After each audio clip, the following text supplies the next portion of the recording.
to Russia. If we are to form an alliance with Rome, then it is with the Eastern European Christians that we're talking about. And the Christians in Syria belong to Rome, not to the Roman Catholic Church. Most of them belong to Rome. There may be some who have their alliance with the Roman Catholic Church, but they are, I believe, in a minority. And so if these Christians are attacked and slaughtered in Syria, it will provoke a response from Russia. This can be one of the ways, one of the sinister and shameful ways that Russia can be baited. The other way, of course, is for a full-scale launch, a full-scale Turkish attack launched on Syria. And then when Turkey launches an attack on Syria, because Syria and Iran have a defense treaty, Iran will now be also part of the war, and Iran will attack Turkey. And it will only be a matter of time, I believe, will Russia will be drawn into the war. And so today, we want to send a message from Islamic eschatology to Russia, and to remind Russia that the Bolshevik Revolution did not happen by accident. No. It was part and parcel of a diabolical planning that was meant to stab Russia in the back, and you know what I'm talking about. On the eve of the First World War, they planned for you. From the front door, Britain and France reached out to Russia for an alliance. Britain and France had already made an alliance. And then when they convinced Russia to join the alliance, it became the Triple Alliance. Or was it called the Triple Entente, I believe. But part and parcel, eventually, of that which was used to bait Russia, to lure Russia into the alliance, was the perception of the Ottoman Empire being on its last legs. The Ottomans had been beaten in the Balkans, and they were now vulnerable because of the loss of the European territories of the Ottoman Empire. Constantinople was vulnerable from a Bulgarian attack, for example. And because of that perception of weakness on the part of the Ottoman Empire, the sick man of Europe, they called it, they felt that Ottoman Empire was ripe for the plucking. And so they offered Russia, if you will join with us in the alliance, then we will give you Constantinople. We'll allow you to get Constantinople. The whole of Rome had been longing to get back Constantinople since the Ottoman Sultan Muhammad Fatih had conquered Constantinople. And he had added salt to the wound of the loss of the capital city of Rome, Constantinople. He had added salt to that wound in what I declared to be a disgraceful act, and I have no need to change that word at all. I'm fully conscious of what I'm saying. I'm 71 years of age. I have spent my life in the study of Quran and the Hadith, in the pursuit of Islamic knowledge, and so I have some credentials to speak. And it is with full knowledge I say it was a disgraceful act to take Hagia Sophia, the foremost cathedral of Christendom, of Eastern Rome, and transform it into a masjid. Disgraceful. And so that added salt to the wound. It created hatred in Eastern Europe and Russia, eternal hatred for Islam when you did such a thing. It's like a stab in the very heart of Eastern Europe, Rome. This is what they did. And so when Russia was offered Constantinople by Britain and France on the eve of the First World War, the Russians were very pleased to accept that offer. And then the First World War commenced on cue, as though it was pre-planned. In fact, it was pre-planned. When They had offered to you Constantinople through the front door. Russia, are you listening? Guess what they did through the back door? These people who are duplicitous in their conduct, who are deceptive, who speak with forked tongues. And Russia, remember that Israel has a PhD in deception. And Israel is going to act in precisely the same way that Britain and France acted. What they did was to attack Russia from the back door when the Russian troops were very close to Constantinople. And then, in order to prevent Russia from taking Constantinople, which they had offered you through the front door, what they did was to plan and to execute the Bolshevik Revolution the way that they planned and executed 9/11. There is research to be done, but I guess the Russians already know what I'm talking about. Eastern Europe knows already what I'm talking about. The connection, for example, between Wall Street and the Bolshevik Revolution.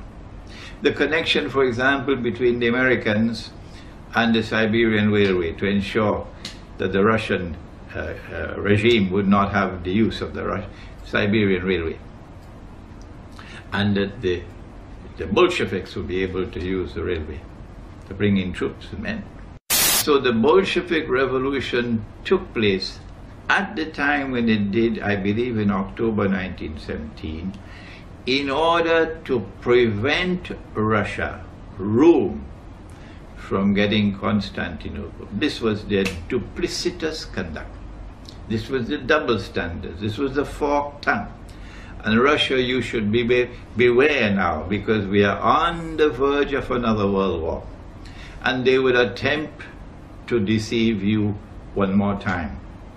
I believe the heart of the deception this time will not be France, will not be England, will not be the United States.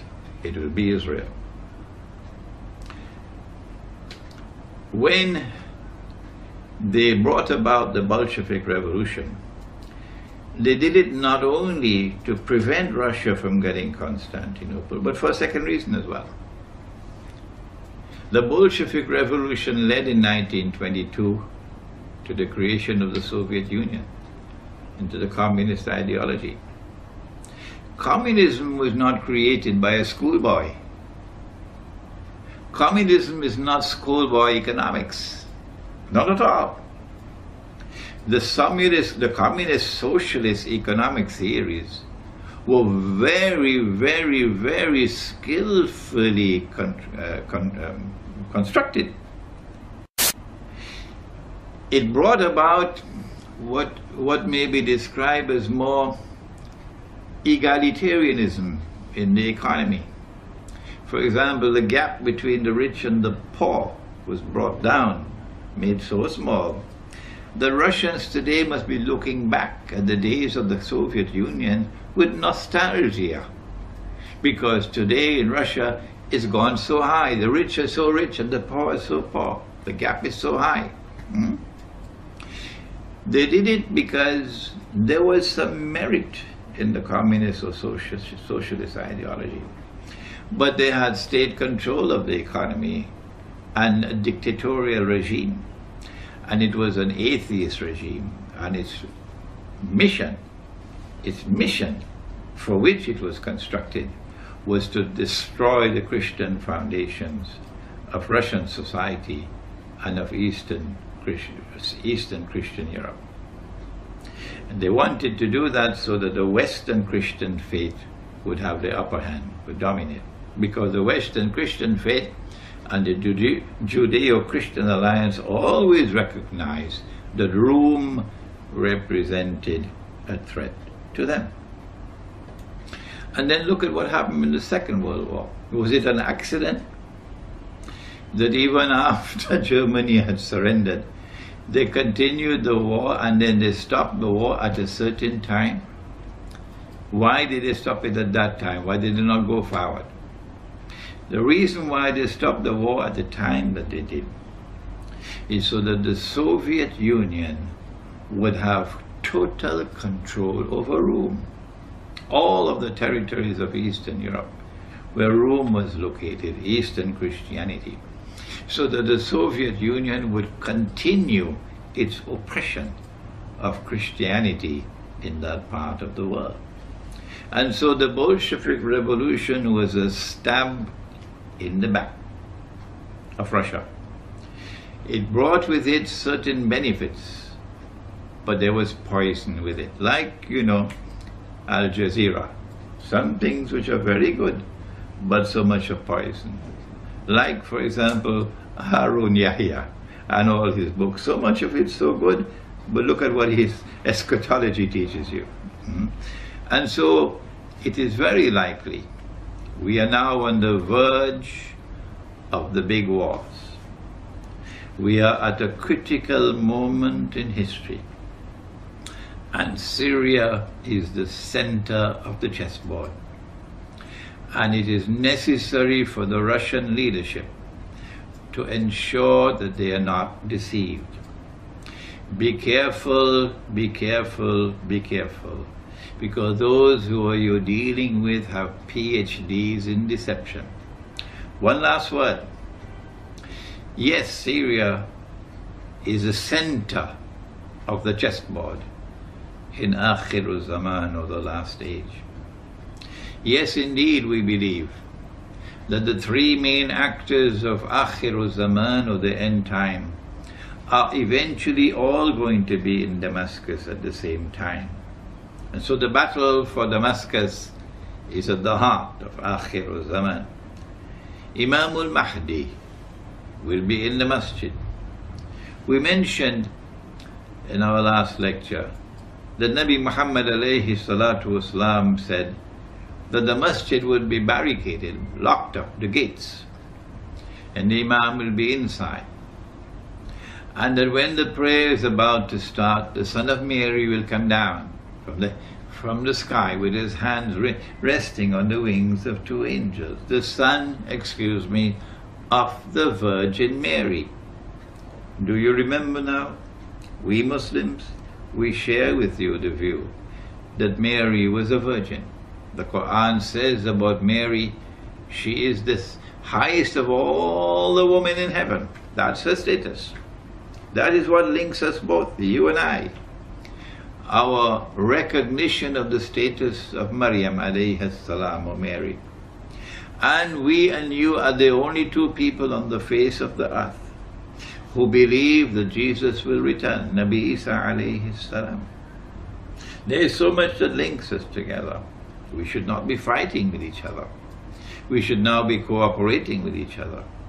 When Nabi Isa alayhi salam, or Jesus, returns, comes down from the sky, with his hands resting on the wings of two angels, he will come down in that masjid in Damascus, not in Rome, not in Washington, not in London, and not in Jerusalem, in Damascus.